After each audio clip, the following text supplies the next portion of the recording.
की और बड़ा अच्छा लगा। Hello, can you hear me please? Yes दीदी।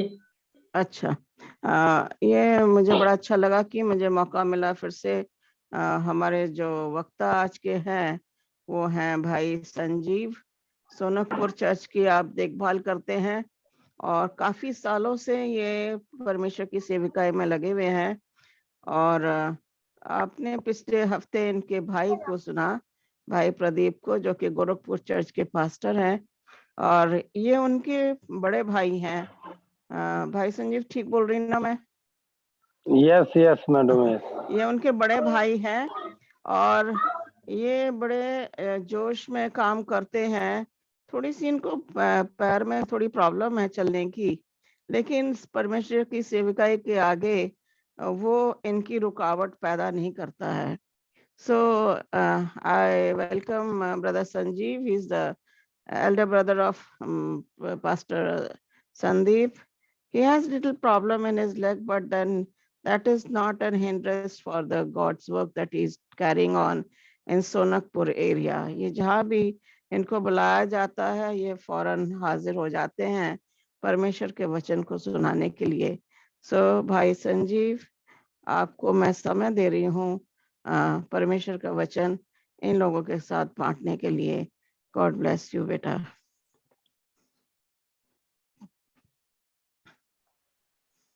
थैंक यू, बहुत बहुत धन्यवाद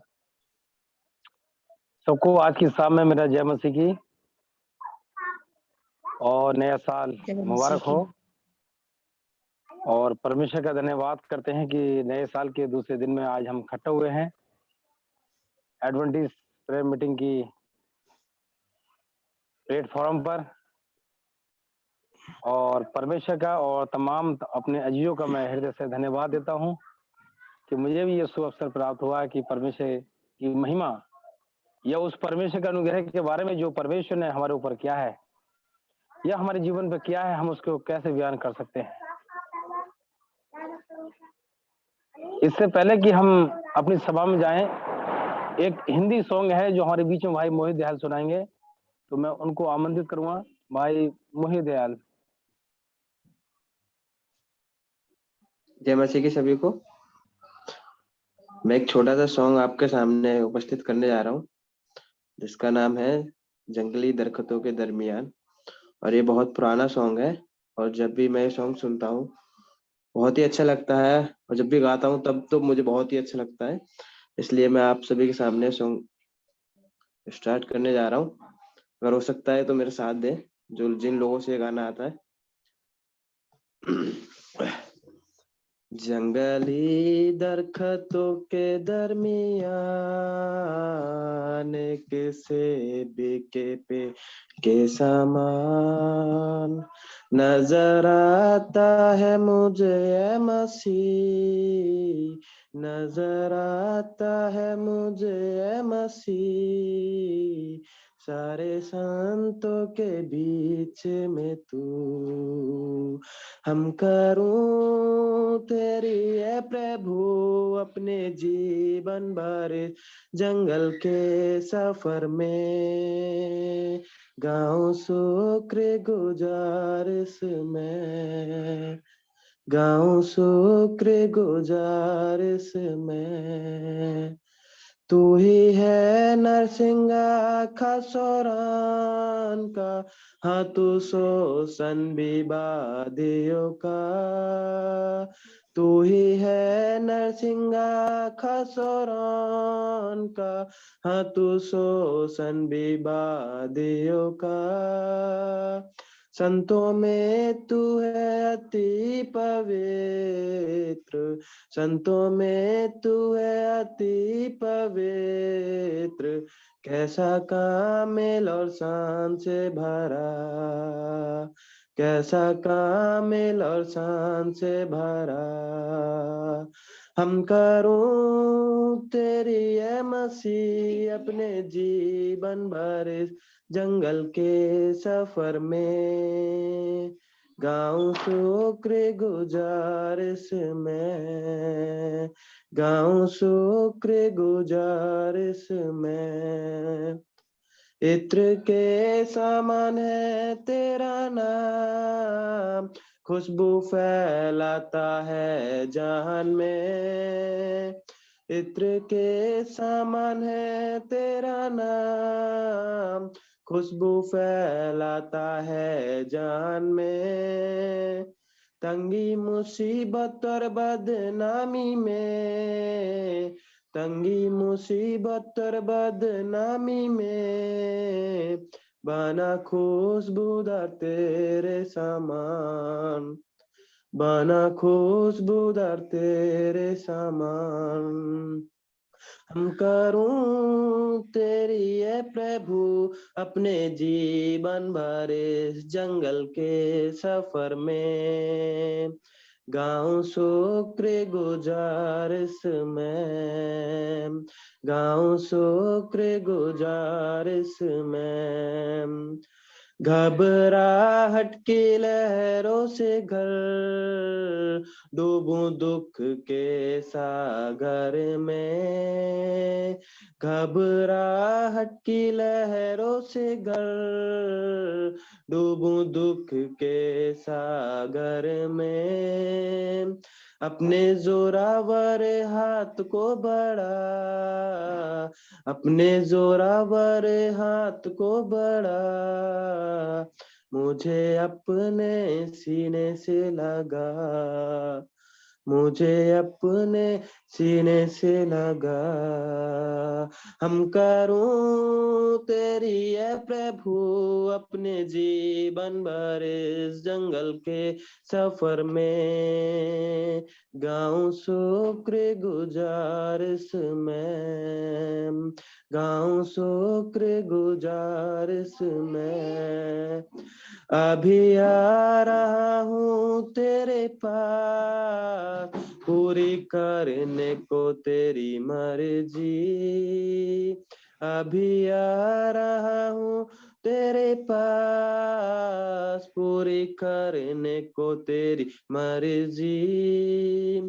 ताकि दे दूं मैं काम को अंजाम, ताकि दे दूं मैं काम को अंजाम, पाऊं तेरे दीदार में इनाम, पाऊं तेरे दीदार में इनाम। हम करूं तेरी है प्रभु अपने जीवन भर इस जंगल के सफर में, गाँव शुक्र गुजारिश में, गाँव शुक्र गुजारिश में। Thank you. Amen. Thank you भाई मोहित दयाल अच्छे गीत के लिए, क्योंकि उस परमेश्वर ने ही ऐसा अनुग्रह हमारे ऊपर किया है। धन्यवाद करते हैं परमेश्वर का इस सुंदर दिन के लिए। सब लोगों ने प्रार्थना की गई कि परमेश्वर ने पूरे साल भर हम सबों को कैसे बचाया, कैसे मदद करी, और आज फिर हम साल 2022 में और दूसरे दिन में जो हम इकट्ठा हो सके एडवेंटिस्ट मीटिंग प्लेटफॉर्म पर। इससे पहले कि मैं वचन में जाऊं, मैं अपने थोड़ा जीवन के बारे में बताना चाहता हूँ। मेरे जीवन की गवाही, मैं परमेश्वर ने मुझे कैसे चुना और परमेश्वर कैसे पुकार था मेरे जीवन में, और मैं कैसे परमेश्वर के पास आया। मैं बताना चाहता हूँ मेरे अजीजों की, मैं एक हिंदू परिवार से था। मैं एक बहुत पूजा पाठ करता था। सन 1995-96 में जो है मैं बहुत ही, वो एज तो मेरी ज्यादा नहीं थी, पर जो अपने पूर्वजों से, अपने पूर्व जो रीति रिवाजों सीखा था, हम उसी में मन लगाए हुए थे। और 1997 में अचानक जो है हमारे डैडी की जो है मौत हो जाती है, एक्सपायर हो गए सीने के दर्द के कारण। और उस समय जो है जो हार्ट की कुछ बीमारी थी, जो जिसका उस समय ट्रीटमेंट नहीं था, उनकी डेथ हो गई। डेथ होने के बाद जो है हम अकेले पड़ गए। जीवन भर संघर्ष और दुखों में जो है तब्दील हो गया, और पता नहीं चला कि अब समय जो हालात जो कैसे जो है विफल चले गए। मेरे जी, जहाँ हमारा गांव है, जहाँ हम रहते हैं, वहाँ एक एडवेंटिस्ट चर्च था। और हम कभी चर्च में नहीं गए और ना ही हमने जो है वहाँ सुनना चाहा, क्योंकि हम तो दूसरे धर्म के थे, हमें उसमें रुचि लेने की जरूरत नहीं थी, क्योंकि ये हमारा मानना था, क्योंकि हमें ज्ञान ही नहीं था, क्योंकि हम तो अज्ञान थे। और जब हमारे पापा की जब डेथ हुई तो वहाँ जो पास्टर थे उनके कब्रिस्तान में जो है जब उनका अंतिम संस्कार किया जा रहा था दुआ की, और यीशु मसीह के बारे में जो है उन्होंने बताया कि जब यीशु मसीह दुनिया में आएंगे तो दोबारा जो है हम उन्हें देख सकते हैं। उसके कुछ समय के बाद जो है हमारी माता ने जो है, हमारी जो माता जी हैं, उन्होंने जो है ये अपना जो काम था पूजा पाठ का वो सब त्याग दिया। बोले मुझे इन चीजों की जरूरत नहीं है, क्योंकि जब मेरे घर में अशांति है तो मुझे इन चीजों की कोई आवश्यकता नहीं है।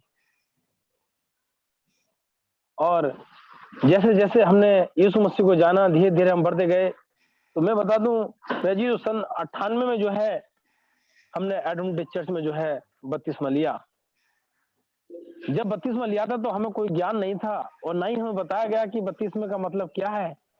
हम जो काम पहले कर रहे थे वही काम हम बपतिस्मे के बाद करते चले आए।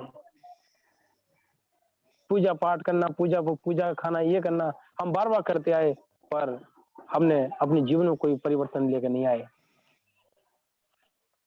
मेरा जी परिवार छोटा था, 2 भाई और 1 बहन, 1 माँ हमारे साथ थी, और उस परिस्थिति में जो है माँ थोड़ा बीमार रहने लगी। हम घर के बड़े थे, हमने सोचा शायद हमें जो है कुछ करना चाहिए ताकि घर का कुछ खर्चा पानी जो क्या चले।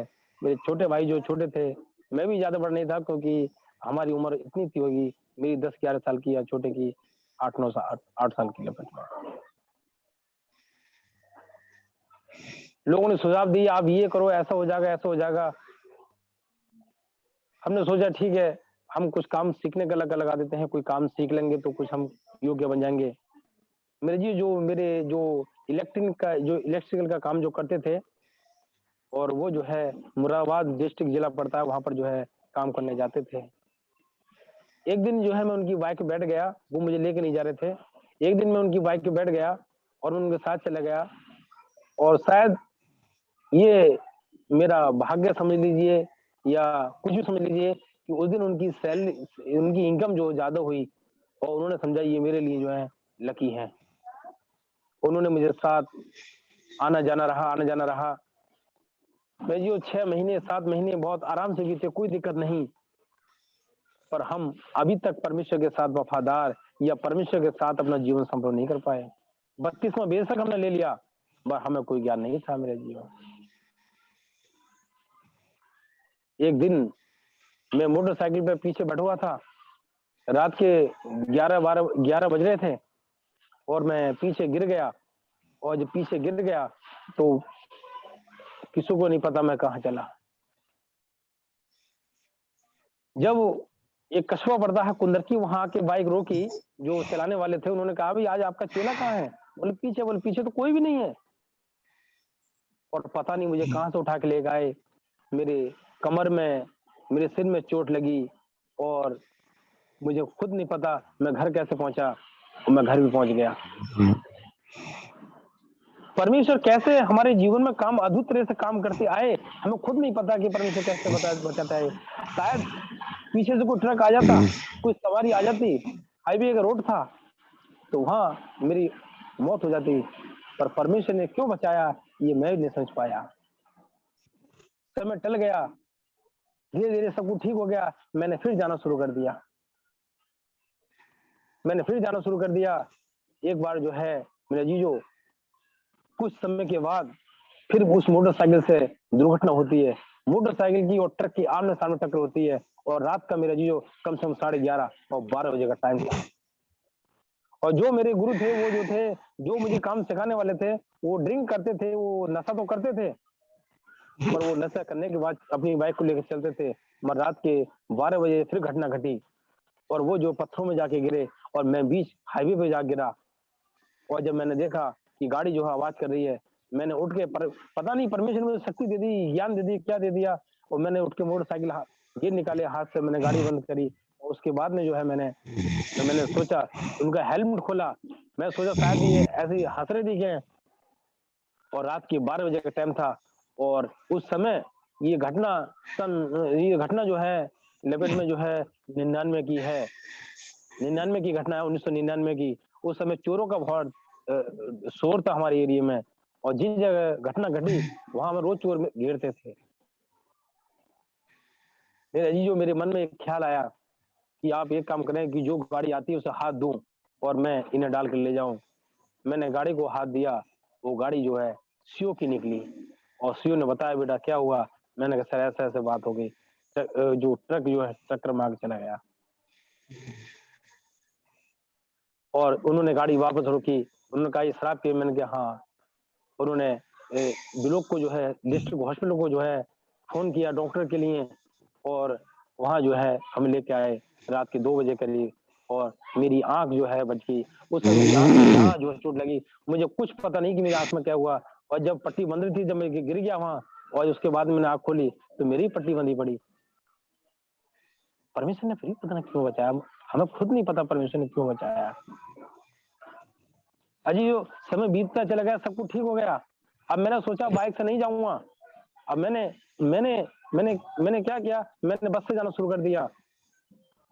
और एक दिन जब मैं बस से जा रहा था मुरादाबाद के लिए काम करने के लिए, काम सीखने के लिए, अजीजो मैं मेरे साथ में और भी मेरे जो कुछ लोग साथी थे जो काम करने जाते थे, और वो एक दिन जो है ट्रक पर चढ़ गए, और ट्रक पर चढ़ गए और मेरे पैर नहीं उठा ऊपर को, और मैंने उनसे कहा आप चले जाइए।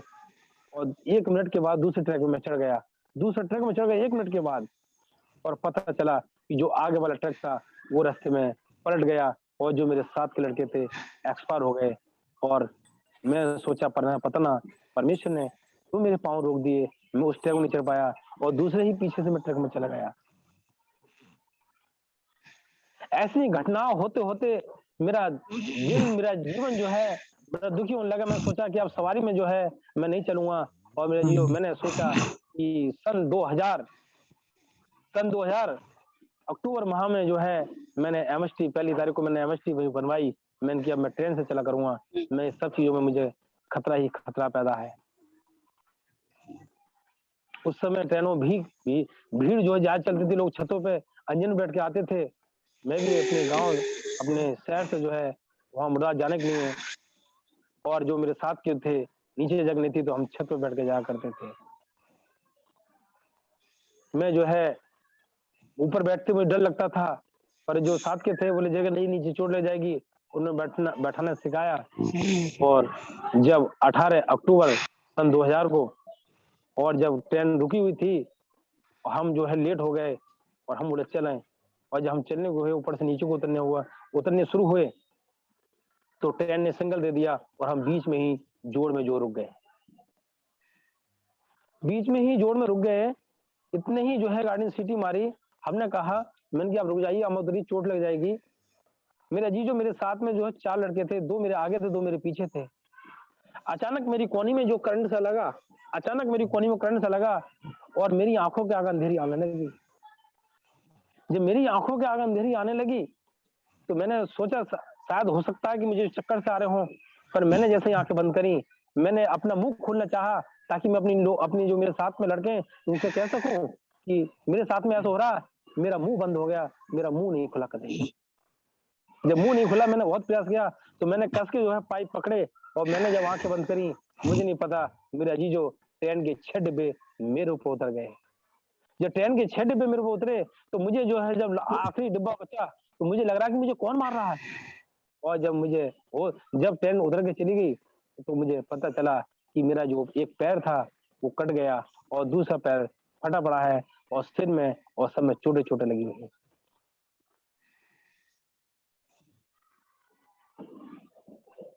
वहां जो है भीड़ इकट्ठी हो गई, और वहां मेरे अजीजों बहुत लोग आए, मेरे जो साथ के लड़के थे वो भी आए। मैं किसी पे उठा नहीं, फिर भी मैं उनके कंधों में, परमेश्वर ने मुझे इतनी हिम्मत दे दी, इतनी ताकत दे दी, मैंने अपनी शर्ट निकाल दी, अपनी टांग से बांधी कटी हुई से, और मैं उनके कंधों में जो है दोनों गर्दन पे कंधों पर हाथ रख के, और मैं कूदते हुए चला गया रिक्शे में बैठने के लिए। जब मैं रिक्शे में कूद के गया, मेरी बॉडी का सारा ब्लड निकल गया। मैं जहां मैं काम करता था मैं वहां पहुंचा, वहां से मुझे डिस्ट्रिक्ट हॉस्पिटल पहुंचाया गया, फिर वहां से निकाल के मुझे जो है इमरजेंसी साई हॉस्पिटल भर्ती किया गया। मेरे जी उसके बाद में 1 महीने तक मैं कोमा में रहा। मुझे नहीं पता मेरे साथ में क्या हुआ। 1 महीने तक मुझे बेहोश में था, और जब मैं 1 महीने के बाद होश में आया तो मेरा एक पैर नहीं, और मैं इसे देख के बहुत चिंतित था। पता ना परमेश्वर ने क्यों हमारे लिए बचाया। परमेश्वर का मैं धन्यवाद करता हूँ कि उसके बाद में जब मैं अस्पताल से निकल के आया तो मेरे घर में एक बाइबल पाई गई, और बाइबल मेरे जब हाथ लगी तो मेरे हाथ जो यिर्मयाह का जो है 29 अध्याय उसका 11 पद मेरे हाथ आया कि यहोवा की ये वाणी है कि जो कल्पना मैं तुम्हारे विषय में जानता हूँ, जो कल्पना मैं तुम्हारे विषय में करता हूँ, उन्हें मैं जानता हूँ, वे हानि की नहीं वरना कुशल की है। आज जो कुछ हमारे जीवन में घटता है, ऐसा नहीं है मेरे अजीजों कि परमेश्वर नहीं जानता हो, क्योंकि परमेश्वर की आंखें मेरे और आंख को पहले रहती हैं। हम सही कर रहे हैं या गलत कर रहे हैं, उन सबको देखती रहती हैं। इसके बाद भी जो है मैं समझ नहीं पाया कि परमेश्वर की क्या मर्जी है और परमेश्वर की क्या योजना है। मैंने पढ़ाई नहीं की, मैं अनपढ़ था, और मेरे बाद में जब मेरा ये सब घटना घट गई तो मेरे मन में विचार आए शायद मुझे अब पढ़ाई शुरू कर देनी चाहिए। और मैं कहीं जाता था, लोग ये समझते थे ये बहुत अच्छे पढ़े लिखे हैं, पर मेरे बैग में जो है उसके बाद में एक नया नियम और एक बैग में नया नियम रहता था। लोग जाते थे कि शायद ये जो है कोई प्रचारक देखे, कोई पाद देखे। मैंने कहा भैया मुझे दुआ करनी नहीं आती है, मुझे कुछ करने नहीं आता है। मैंने कैसे परमेश्वर ने उठाया, मैं ये बताना चाहता हूँ कि परमेश्वर कैसे गिरोह को उठा के लेके आता है। मेरे गांव में चर्च था, और जब मैंने चर्च में जाना शुरू किया, मैंने लज्जा नहीं देखी लोग क्या कहेंगे, मैंने ये नहीं देखा। मैंने ये देखा कि मैं परमेश्वर के किस काम आ सकता हूँ। मेरे अजीजों, मैंने चर्च में झाड़ू लगानी शुरू करी। लोग मेरी मजाक उड़ाते थे, लोग मेरे ठट्ठा उड़ाते थे, अरे पैसे मिलते होंगे इसमें, ये होता होगा। जब पास्टर नहीं आते थे, मुझे प्रचार करने का अवसर मिलता था। मैंने कई लोगों से कहा मैं भी सेमिनरी करना चाहता हूँ, मुझे भेज दो। सब लोग करते थे यार ये बेकार आदमी है, ये तो बेकार आदमी है, एक पैर तो है नहीं, ये तो और जान के लिए हमारी मुसीबत बन जाएगी। हर एक आदमी मुझसे करते थे। मैंने बहुत लोगों से कहा मैंने जियो, परमेश्वर ने यही अवसर मुझे जीवन में दिया। ये कॉल पुकार आई कि मैं आज 12-13 साल 14 साल से मैं परमेश्वर की सेवा में लगा हूँ, ताकि जो ज्ञान मेरे पास नहीं था, जो मुझे नहीं सिखाया, ताकि मैं सीख के दूसरों को सिखा सकूं मेरा जीवन। आज जो मेरा जो टॉपिक है वो यही है कि परमेश्वर के लोगों के लिए पवित्र जीना चाहिए, पवित्र जीवन जीना चाहिए मेरे जीवन। कि हम परमेश्वर अपने लोगों से क्या उम्मीद रखते हैं, परमेश्वर अपने लोगों से क्या फरियाद रखते हैं, मैं नहीं समझ पाया कि परमेश्वर ने मुझे इसलिए जिंदा रखा था कि ताकि इतनी घटनाओं के बाद अगर मैं ये गवाही मेरी दूसरे लोगों तक शेयर होती है तो लोग कहते हैं कि आप जिंदा कैसे हैं, आप जिंदा कैसे हैं। एक जो रेखा देखने वाले होते हैं, उन्होंने मेरी रेखा देखी, बोले कि आप जिंदा कैसे हैं। बोले क्यों, बोला आपकी नसें तो सारी बंद पड़ी हैं। मैंने की जिंदा रखने वाला तो परमेश्वर है, नसें तो उसने बनाई है, सब कुछ तो उसने खींचा है, इंसान के हाथ में है क्या। और लोग जो है दंग रहते हैं कि आज तक जो है जिसके ऊपर ट्रेन के 6 डिब्बे उतर गए हों वो आदमी क्या जिंदा रह सकता है। मैं जिंदा नहीं हूँ, आज प्रभु यीशु मसीह का वचन, यीशु मसीह मेरे अंदर जिंदा है। मैं अपनी तरफ से कुछ भी नहीं हूँ मेरे जीवों, और परमेश्वर ने जो है मुझे ये अवसर प्रदान किया ताकि मैं उन परमेश्वर की गवाही को, उस परमेश्वर के वचनों को दूसरे लोगों तक मैं शेयर कर सकूं, और उस परमेश्वर का जो है धन्यवाद दे सकूं, ताकि परमेश्वर ने मुझे उस दलदल कीच में से मुझे इस योग्य समझा, इस लायक समझा, ताकि उस परमेश्वर का नाम अपनी जुबान से ले सकूं। क्योंकि हम इतने धर्मी तो नहीं है, हम पापी गुनहगार हैं, और ये मेरा और आपका सौभाग्य है कि हम उस परमेश्वर की तारीफ या बड़ाई अपने जीवन से कर सकेंगे। इतना कुछ घटने के बाद भी जो है पीछा नहीं हटा, लोग जो है एक पे एक आफत, एक पे समस्या बढ़ती चली गई, पर ये परमेश्वर का ही धन्यवाद है मेरे जी जो आज सब कुछ ठीक ठाक है और परमेश्वर ने बहुत आशीष दी है, परिवार दिया है और एक अच्छा परिवार दिया है और परिवार में बच्चे भाई बहन सब कुछ है और परमेश्वर के साथ चलना चाहते हैं। चलेंगे आज के वचन की तरफ, जो परमेश्वर ने हमें ये अवसर प्राप्त प्रदान किया है कि परमेश्वर के उस वचन के द्वारा हम सीख सकते हैं कि परमेश्वर अपने लोग के लिए क्या चाहते हैं। कि जैसे कि आज का टॉपिक का कि परमेश्वर के लोग के लिए पवित्र जीवन जीना चाहिए, कि जब परमेश्वर हमें चुना है बना है तो मेरे अजीज हम उसके साथ कैसे उस पवित्रता का जीवन जी सकते हैं, कैसे उस परमेश्वर के साथ अपने जीवन को जो है सही कर सकते हैं ताकि उस परमेश्वर की इच्छाओं को अपने जीवन से पूरा कर सकें, उस परमेश्वर की इच्छाओं को अपने जीवन से पूरा कर सके, उस परमेश्वर की महिमा को कर सके कि परमेश्वर जो बादलों के साथ आए तो हम उसकी वाकसात में कैसे पहुंच सकेंगे। हम देखेंगे पहला पद है उसकी 1 बाब की 13 से 17 तक। यहाँ परमेश्वर का वचन क्या बताता है,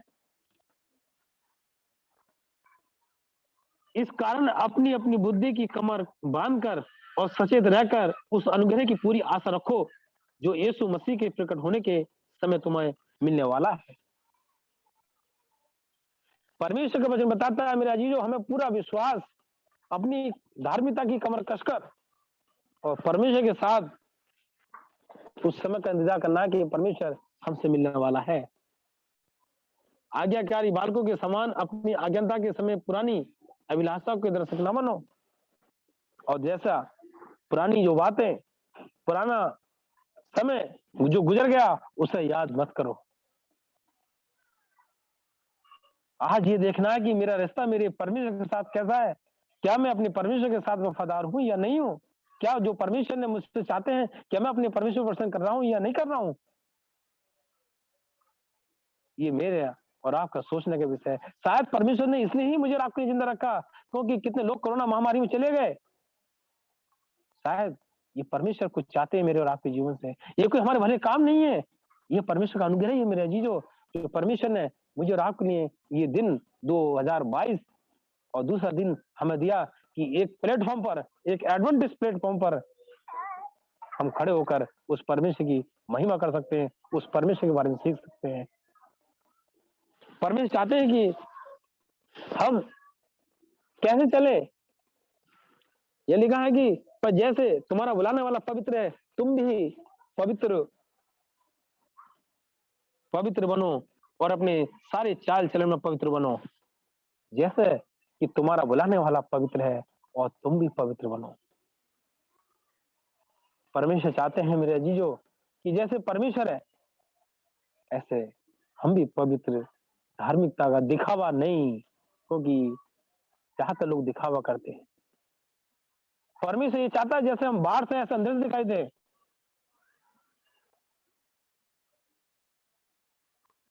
परमेश्वर चाहते हैं कि क्योंकि लिखा है कि पवित्र बनो क्योंकि मैं ही पवित्र हूं, और परमेश्वर ये चाहते हैं अपने लोगों से जैसे वो पवित्र है हम भी उस पवित्रता में और धार्मिकता में जीवन बिताएं।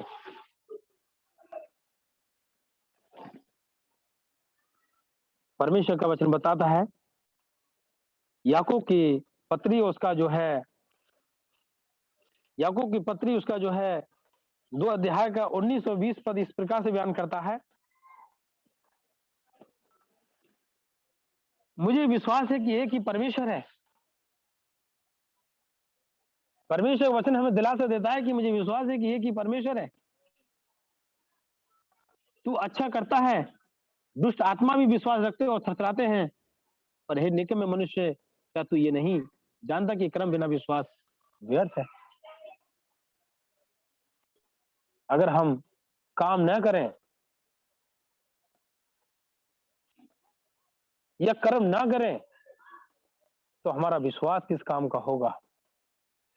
मुझे आशा तो है यीशु मुझे भरपूर की आशीष देंगे, पर उसकी दाग की बारी में जब काम न किया तो वो आशा तो हमारी बेकार जाएगी, उसका कोई प्रतिफल हमें नहीं मिलेगा, कोई प्रतिफल नहीं मिला मेरा जीजो। क्योंकि परमेश्वर का वचन जो है साफ से जो हमें इस बात को जो बताता है, परमेश्वर का वचन बताता है, याकूब किताब उसकी 1 बाब की 22 बताती है परंतु वचन पर चलने वाले बनो, सुनने वाले नहीं, क्योंकि वचन सुन के हम टाल देते हैं। हमारे अजीज हमें आज्ञा देते हैं, कोई तो आज्ञा स्वीकार करता है, कोई आज्ञा को टाल देता है। एक किताब उसकी एक बाप की बात बताती है, परंतु वचन पर चलने वाले बनो, केवल सुनने वाले नहीं जो अपने आप को धोखा देते हो। आज हम किस जगह हैं, ये सोचने का विषय है मेरे और आपके लिए कि हम किस जगह हैं। हम चलने वाले हैं या सुनने वाले हैं? सुनते तो हैं पर चलते नहीं। पर मेरे अजीजों, ये फैसला मुझे अपने जीवन में लेना है कि नया साल, ये नया दिन, परमेश्वर आपके साथ मेरा कैसे बीतेगा, या मेरा आपके साथ रिश्ता कैसा रहा पुराने साल में। मैं खुश नहीं प्रभु, मैं इस रिश्ते को मजबूत करना चाहता हूँ, और वो रिश्ता यही मौजूद होगा जब हम परमेश्वर के साथ अपना समय बिताएंगे। मेरे जी,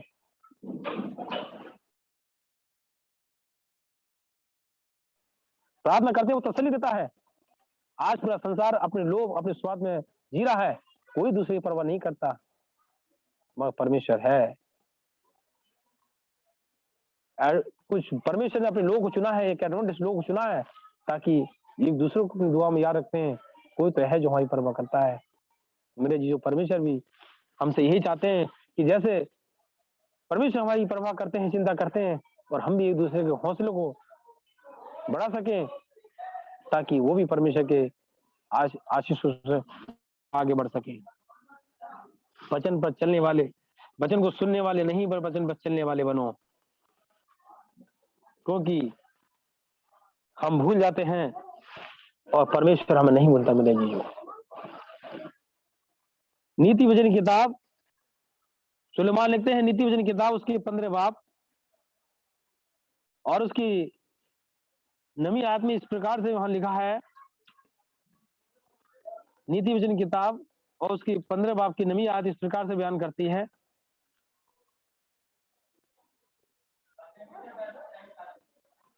दुष्टों के चाल चलन से यहोवा को घृणा आती है।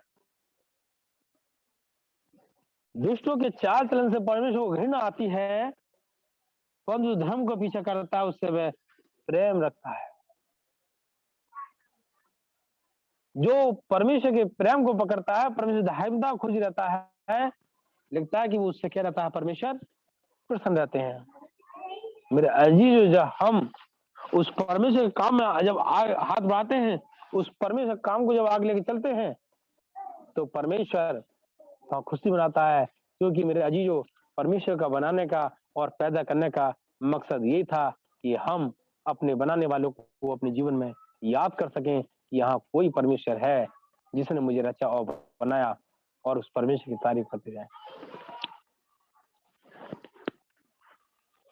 जो लोग परमेश्वर का वह मानते हैं, जो लोग परमेश्वर को मानते हैं, उसकी आज्ञा के अनुसार चलते हैं, तो परमेश्वर का वचन बताता है कि परमेश्वर का नीति वचन किताब उसके 10 बाब की 27 में आयत बताती है कि यहोवा का भय मानने से आयु बढ़ती है। और एलन जी वाइट कहती हैं कि 7 डे एडवेंटिस्ट लोग और मसीहों के मुकाबले से ज्यादा आयु पाई जाती है। ये सच्चाई है परमेश्वर के वचन की कि जो लोग परमेश्वर का भय मानते हैं उनकी आयु बढ़ती है। और एलन जो है अपनी किताब में इस बात का बयान करती हैं कि मसीह लोग, एडवेंटिस्ट लोग और लोगों के मुताबिक अच्छे, सेहतमंद और खुशहाल जो है पाए जाते हैं। आज परमेश्वर का वचन बताता है, परंतु परमेश्वर का वचन बताता है दुष्टों का जीवन और थोड़े दिनों का होता है। आज संदेश मिला है कि परमेश्वर लोग के कैसे पवित्र जीवन जीना चाहिए, क्योंकि परमेश्वर हमारे जीवन को हमारे चाल चलन पर ही गौर करते हैं। परमेश्वर हमारे जीवन को हमारे चाल चलन पर ही गौर करते हैं, और परमेश्वर नहीं चाहते कि हम उन बातों को जो परमेश्वर से हमने सीखी है, परमेश्वर से हमने सीखी है, जानी है, कि हम दूर चले जाएंगे। इसलिए जो है परमेश्वर का वचन जो बताता है, परमेश्वर का वचन बताता है मेरे अजीजों, हम देखेंगे कि आमोस की किताब उसकी जो है 5 बाब की 14वीं आयत किस प्रकार से बयान करती है। आमोस की किताब उसकी 5 बाब की जो है 14वीं आयत की इस प्रकार से बयान करती है। यह लिखा है कि हे लोगों, बुराई को नहीं भलाई को ढूंढो। हे लोगों, बुराई को नहीं भलाई को ढूंढो, ताकि तुम जीवित रहो और तुम्हारा ये कहना सच ठहरे कि सेनाओं का परमेश्वर यहोवा तुम्हारे संग है। मेरे अजीजों, परमेश्वर मुझे सिखाता है कि आप अच्छाई देखिए, बुराई मत देखिए। आप अच्छाई के पीछे लगिए, बुराई के पीछे नहीं, क्योंकि ये कहना हमारा सच ठहरेगी कि सेनाओं का यहोवा परमेश्वर हमारे संग है। परमेश्वर हमारे और आपके साथ था। तो मेरे अजीजों, आज ये दिन हमें आपको देखने मिल गया। अब परमेश्वर की निगाह और उसका साथ हमारे पर हाथ नहीं होता तो आज हम नहीं हो पाते, क्योंकि कितने लोग इस दुनिया को छोड़ चले गए और उसी दुनिया में, उसी जगह, उस समाज में मैं और आप भी पाए जाते हैं।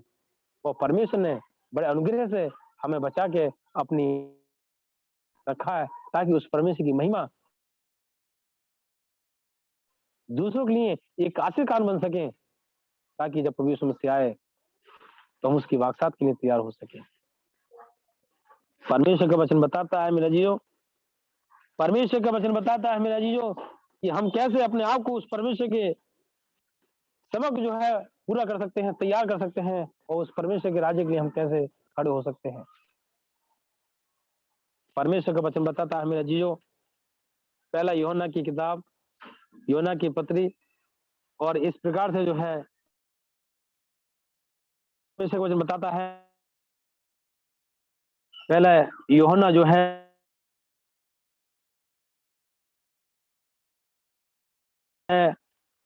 उसका 2 का जो है 2 का 3 से 6 तक इस प्रकार से बताता है, यदि हम उसकी आज्ञाओं को मानेंगे। यीशु मसीह विश्वास तो बहुत लोग करते हैं, क्या हम उसकी आज्ञाओं को मानने तैयार हैं? सब्त को पूरा दिन देने के लिए तैयार हैं? नहीं, क्योंकि लोग ऊपर फिर से रहता है, एक दिन परमेश्वर को नहीं दे पाते। लिखा है कि यदि हम उसकी आज्ञाओं को मानेंगे, इससे हम जान लेंगे कि उसको हम जान गए हैं। हम परमेश्वर की आज्ञाओं को मानेंगे, तभी हम समझ पाएंगे कि हाँ, हम उस परमेश्वर जान गए हैं। जो कोई ये कहता है मैं उसे जान गया हूं और उसकी आज्ञाओं को नहीं मानता, वह झूठा है, उसमें सत्य नहीं है। और जो कोई ये कहता है कि मैं जो उसे जान गया हूं, पहचान गया हूं, मैं प्रभु यीशु मसीह से बहुत प्यार करता हूं, और उसकी आज्ञा को नहीं मानता, मेरा जीजो, परमेश्वर वचन कहता है कि वो जो झूठा है। क्योंकि परमेश्वर का प्रेम इसी बात से प्रकट होता है कि हम उसकी आज्ञा को माने। परमेश्वर की आज्ञा से बड़ी कोई हुक्म नहीं है मेरे जीजो, मेरे और आपके लिए। प्रार्थना से बड़ा कोई काम नहीं है, इबादत से बड़ी कोई जिम्मेदारी नहीं है, क्योंकि हम इबादत छोड़ के हम दूसरे काम में लग जाएं। जब समय परमेश्वर ने हमारे और आपके लिए दिया है, तो उस समय दुनियावी काम बंद, पर उस समय परमेश्वर का और आपका समय होना चाहिए, ताकि अपने परमेश्वर से एकांत में या पर्सनल में या अलग में उससे वार्तालाप कर सकें। जी, जो परमेश्वर का वचन बताता है, 2 का 9 बताता है, जो कोई ये कहता है कि मैं ज्योति में हूं और अपने भाई से बैर रखता हूं, वो अब तक अंधकार में ही है। अगर कोई ये कहता है कि मैं ज्योति में हूं और अपने भाई से तो मैं नफरत करता हूं, परमेश्वर का वचन बताता है कि वो अब तक अंधकार में है, क्योंकि अंधकार में चलता है और अंधकार ने उसकी आंखें अंधी कर दी हैं। क्योंकि जो व्यक्ति जो भाई को देखा है कि हाँ ये मेरा भाई है, और जिस परमेश्वर कभी नहीं देखा, उससे कैसे प्रेम कर सकता है? परमेश्वर को बताता है कि जो ये कहता है कि मैं परमेश्वर से प्रेम करता हूँ, भाई से प्रेम करता हूँ, तो वो अंधकार में है और वो झूठ बोलता है। जो व्यक्ति परमेश्वर से प्रेम रखेगा, तो वो अपने भाई से ही प्रेम रखेगा।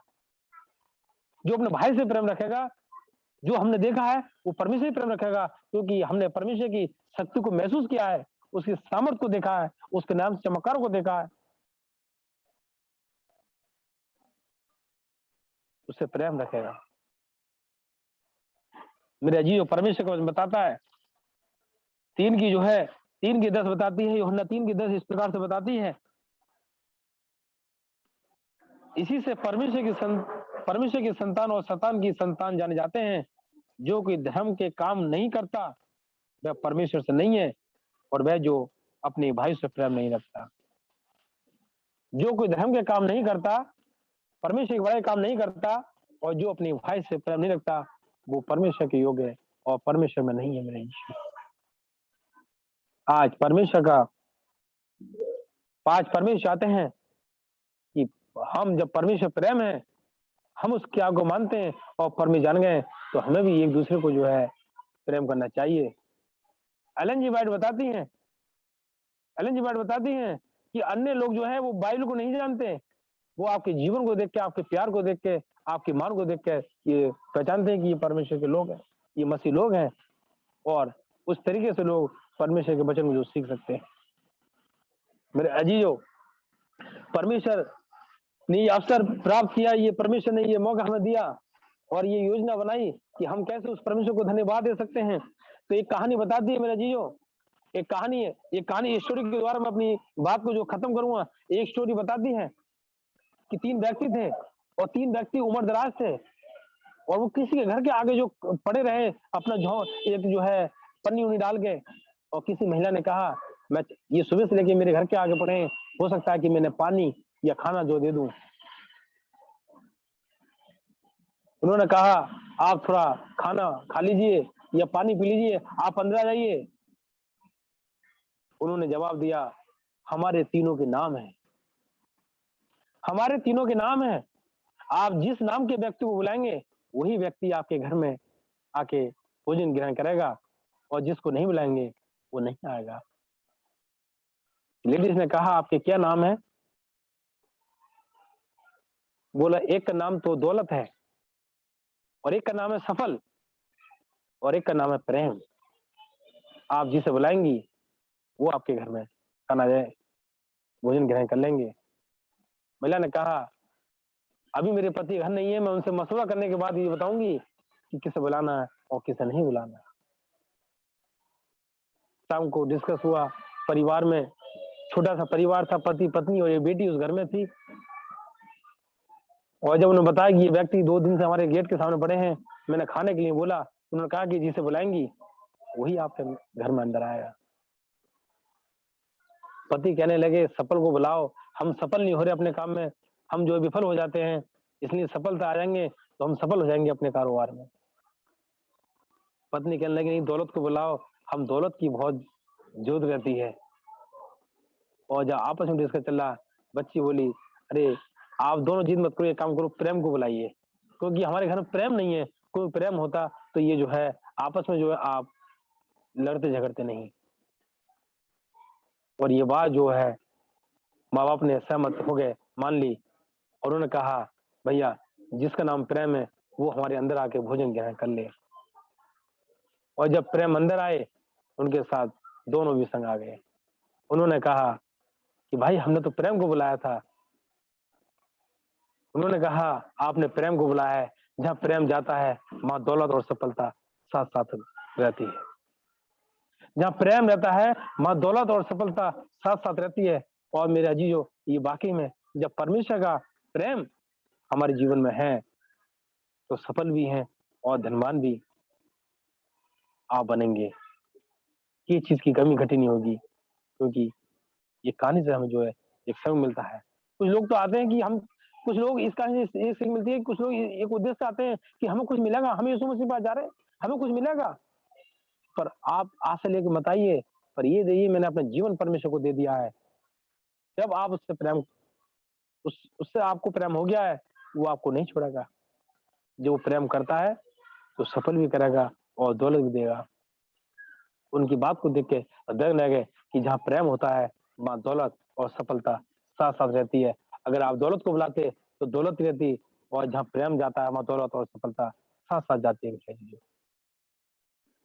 आज सोचने का विषय यह है कि हमारे घर, हमारे परिवार, हमारे कलीसिया में प्रेम नहीं है तो कुछ भी नहीं है। पौलुस साहब बताते हैं कुरिन्थियों की किताब में, अगर मैं बहुत से भविष्यवाणी कर दूं, मैं शुद्ध की तरह बोलूं और प्रेम न रखूं, मैं ठनठनाता पीतल और झंझनाती हुई झांझ। मैं भविष्यवाणी कर सकूं, सब भेदों जान सकूं और प्रेम न रखूं तो मैं कुछ भी नहीं होगा। प्रेम ही तो परमेश्वर है। बाइबल बताती है कि प्रेम ही परमेश्वर है। हम जब प्रेम करते हैं तो परमेश्वर की उपस्थिति को जो है दर्शाते हैं कि वाकई में हम परमेश्वर के बेटा बेटी हैं, परमेश्वर के जन हैं, और परमेश्वर हमें कैसे जो है बचाता है। आज के इस सर्वन के द्वारा परमेश्वर आप सबको आशीष दे और आने वाला समय बहुतों की खुशियां और परमेश्वर के अनुग्रह में बीतने पाए। धन्यवाद।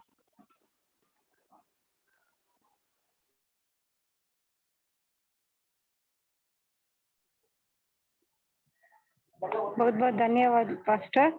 बहुत अच्छी तरह अनमोल आपका वचन था। अब मैं अंतिम प्रार्थना के लिए पास्टर संजीव